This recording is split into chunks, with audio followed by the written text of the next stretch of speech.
Alright, let's finish the resin pour on this dark aesthetic coffee table. So if you didn't catch the first part, I will link up the video in the top to the first part of this build. And we're just going to go ahead and finish this piece off. So we've got everything covered in resin, and we're going to do a few deep pours. In doing this is going to give me an ultra clear coffee table. And if you missed it, there are real snake skeletons, real scorpions, real crystals, real flowers, all of that coming into an old bench I made like a few years back. So basically, I dreamt this table up for like almost 2 months, and I'm just bringing it to reality. So the best way that I can, and honestly, it kind of surpassed like everything I envisioned. All right, so I'm doing the last deep pour on here, and after this, we are going to demold it. So this is a deep pour resin. This is a casting resin. Anytime I use a deep pour, I always use Promise Epoxy. They actually have a massive freaking sale coming up. So on the 10th of November through the 28th, they have an automatic 25% off, and then you can stack my 10% off coupon, which gives you 35% off. That is crazy. 35% off on top of bulk pricing. So if you're anything like me, I probably get like at least 30 gallons every time I order, and you get bulk pricing. So that comes out like 45%, if not more, depending on what you order. Crazy. All right, so get you some. Fluid Wood is the promo code. I will link it down below as well with a link. All right, so after this cures, which I wait about 72 hours, then you're going to demold everything. And if you want to see the video on how I do like a half of a table mold, I can do that for you. Just drop a comment down below. So the back, I wanted to keep a live edge on, and that means I did not build a full form around this piece. All right, this is my Baco scraper. This is like one of the best tools that I have for like demolding and finishing and stuff like that. So this works great on getting off caulk. It works great on like overspills of resin, anything like that, getting the sharp edges off. So real quick, if you look, when I'm going side to side, the amount of chip out from when I go up and down in a smooth controlled movement, you see the difference? So it's way less work. That's why when I get over the resin spots, that's why I go that way, to avoid this, like this right here.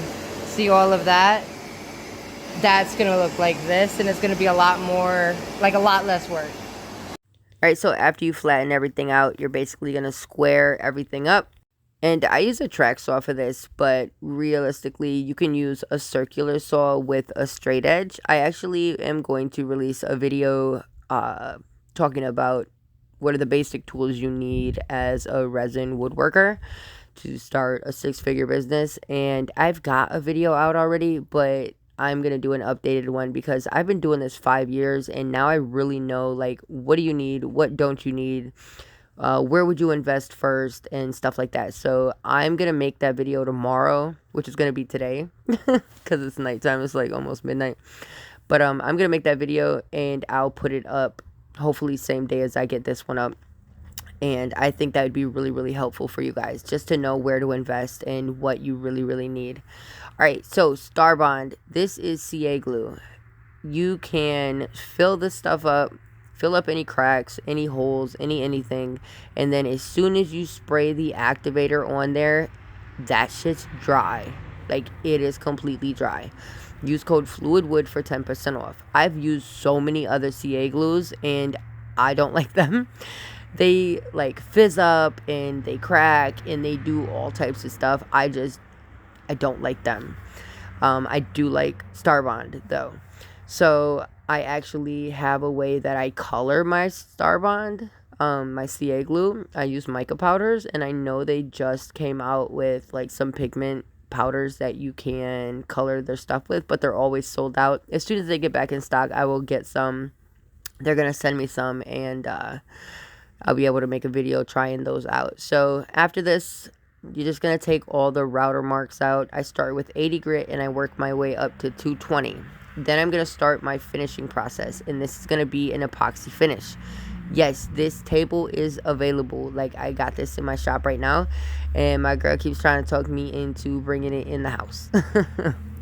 But yeah, I'm not doing that. It's for sale. So, all right, seal coats. If you don't know how to do an epoxy finish, I am working on an e-course for that, and I actually have a YouTube video for that. I do want to do an updated one, so yeah, I'm going to work on that. Basically, what you're doing is you're sealing the wood so that way you can do a really thick coat of resin. Alright, so I actually had some drips on the side, and I'm going to go ahead and get those off of there before I do my flood coat because, well, that's just going to look janky, and we don't do janky around here. So, clean everything up. I am using 220 sandpaper. They're not really big drips. It's just something that I didn't get to. I think we left. Alright, so this is your flood coat. Flood coats are 3 ounces per square foot. Seal coats are 1 ounce per square foot, and you're going to use a 1/8 inch notched trowel, and these are adhesive trowels. I think nowadays they have labeled as like a flood coat trowel, but I just look for an adhesive trowel and that will work perfect. I've got big ones, I've got little ones. These work really good though because the resin peels right off of them. Alright, so if you're getting anything out of this video and you like watching content like this, smash that like button, subscribe for more content like this, and share it with a resin friend that you have. So I'm actually going to bring both of these videos together and do like everybody else does, because I know mine are super in-depth, and if you're watching these for entertainment purposes, then it's not going to be as satisfying as somebody that's watching this to learn how to make this table. Does that make sense? So I'm going to go ahead and condense all of this down into just a satisfying ass video to watch.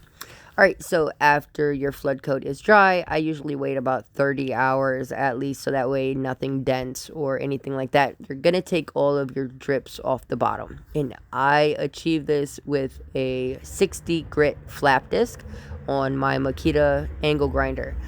Also, you don't rip the pad on your sander. So if you know, like if you follow me, you know I use my FESTOOL sanding station setup, and I am not looking to replace any sanding pads.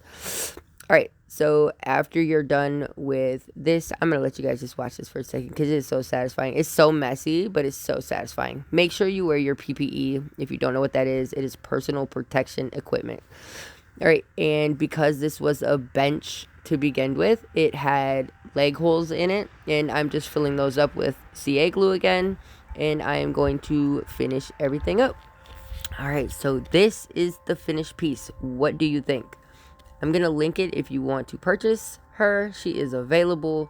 I don't have her set on any legs permanently yet, but I did set her on these legs that I'm about to show after this. Look at this piece. It is gorgeous. It is so high vibrational, like, ain't even no words for this. Alright, follow, like, share. I will catch you next time.